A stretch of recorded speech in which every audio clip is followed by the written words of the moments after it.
Hello and welcome to the Footy Coach podcast. My name is Jock, your host, and today's episode, we're going to dive into a recent book I've come across, which I've been meaning to read for a while, and I thought it would be a good opportunity to share it with you and some of the takeaways that I got out of it.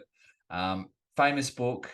It's called The War of Art, and it applies to everybody who's really chasing after what they were meant to do, chasing after what they were supposed to do, put on this earth to do, what they can do better than others, and what they naturally sort of should be doing, the work that you should be focused on. And I just loved it. I just think it was an absolute ripper. But just before we dive in any further, I just want to say thank you to everyone who's listening, shares the podcast, tells the other coaches down the clubs and players. Gives us 5-star ratings on iTunes. Obviously to our members on the membership, those who join our camps and so forth. So thanks so much. Means a lot, and I hope you're really enjoying this. Was we love doing these podcasts, and we're getting some great downloads, and we want to keep that going. So that's just what we do it for. So if you can share it on your social media, give us those 5-star ratings, keep it coming, because that really helps us out, and keeps this show on the road and getting great guests, and hopefully putting together some great information to help your coaching and playing footy, which we all love to do. So, but let's get stuck in this episode. I just want to go straight to this book. It was an absolute ripper. I'm going to start off saying that it is something that you should definitely get. I'm going to put links up on to Amazon or wherever you buy your books from, and get it, download it. I personally just recently listened to it by audio, which is good. Smash it out in the car when you're on the road. So I know it is a busy life for all of us, and trying to get through these books, but I did it in a couple of hours. It's a short, easy read. And basically the book is based around really putting yourself down to work in something that you should be doing. In this case, I'm talking about coaching. And us as listeners to this podcast and myself, it's obviously something that we all love doing. We put a huge amount of hours into it, a lot of them unpaid voluntary roles. And I think this is what you're meant to do. If this is you, if this is coaching, you'll know it, you'll feel it. And it's a matter of really putting yourself in those spots. He talks about it in very common language in terms of, putting your ass where your heart is. And that basically means, what your body and your heart's telling you should be doing. You just need to go down and do the work. And really what the book really relates, I think, well for me, was talking about the resistance that you get in your life, because it's really easy to get distracted with other jobs, with other things in life that sort of take your attention away from what you really should be doing. And the resistance that you face day in, day out. And it's there. It's there from the moment you wake up, trying to get out of bed, when your alarm goes off at 6 a.m. or whatever it is. It's there when it's time to do a job, do a task.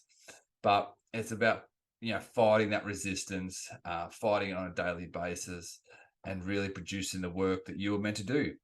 And, during the book, he talks about whether that's, being an artist or being a musician or being an actor or being an entrepreneur or being a business person or, being an athlete. And obviously for us, it's really being a coach or being a football player.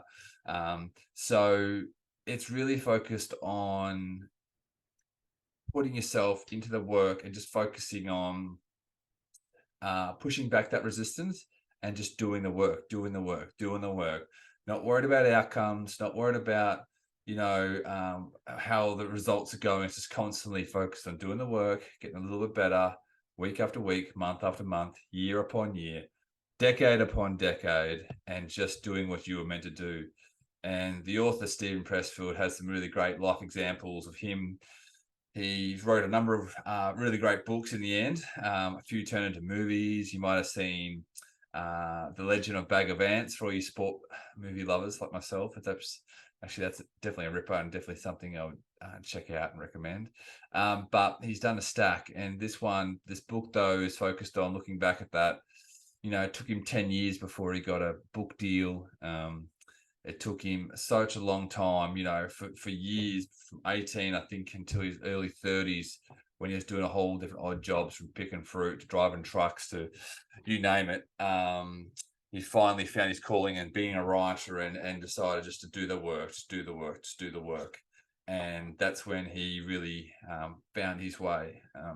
So it was really inspiring. I just thought it was such a simple thing. It's something that I notice with myself in terms of trying to do these podcasts, do these newsletters, hopefully putting together good content on the membership and drills and skills, and putting together really great camps that the kids love. There is that constant resistance where you've got so much things going on. We have young children, wife, partners, family. Everyone's got challenges in their lives, but it's about really showing up, putting in the work, and just constantly getting it done, and just not giving that resistance any inch. Give it one day, one will turn into two will turn into three. So it's really about doing that work and sitting in and focusing on what you were meant to do. And it's just something you can just got to remember when you are chasing. If you're sitting here thinking, I really want to coach at a higher level, or I want to coach senior football locally, or I want to play at VFL or AFL, or you play for your local club in the seniors, it's really about going back, putting in the work, resisting the challenges that are going to come your way. It's going to get late. Should you go for that run? Should you do that extra weight session? Can you get to training early, making sure you're on time for training, staying later, doing extras, talking to your coaches, watching vision. And as a coach, it's doing vision, putting together training sessions, focusing on getting your team better, noticing your players, getting in the right state of mind, there's so much to it. And I just think it's a never-ending role. But this is the way this book, you can get distracted. You can use a lot of different things as distractions in your lives that take you away from your true, purpose as such. And as coaches, you might find that you end up, whether it's eating unhealthy, or not looking after yourself, or watching too much rubbish on TV, and rather taking you away from what you should be doing. It could be putting in some great training programs, coaching players, and a whole range of things. So I hope this gives you a little bit of a glimpse. I know this is a real short podcast about it, but it was just a real beauty. And I think it's something that I'm definitely going to reread. And I'll definitely do it at least annually, if not more. I've just finished it the first time. I'll probably do it again. It's a short, easy read. I was listening to even the Joe Rogan podcast the other day. For those who don't know, Joe is probably one of the best podcast hosts in the world, has the biggest podcast in the world, and does a whole bunch of stuff. But long story short, he hands it out to fellow comedians, fellow business people coming to his podcast, sporting stars. It's one of his favorite books, and it's a lot of people's I come across who have really got a lot out of it. So easy read. I'm probably going to even mention it to some of my players. We coach down here at the Falcons, and it's just something that I think is an absolute beauty. So check it out. War of Art, or in our case, the War of Football Coaching or playing. I hope you get as much out of it as I did, and I hope you enjoy this little snippet and inspires you to check it out. Grab it on Amazon, get it in your local store. It's a very famous, sold a lot of copies, so you'll probably find it easily enough. And tell me your thoughts. Shoot me an email if it helped you in your journey, whether you're coaching under 12s or coaching seniors or reserves, or VFL or so forth. So I'd love to hear from you. Hope you enjoy this episode. We'll be talking to you again soon. Cheers.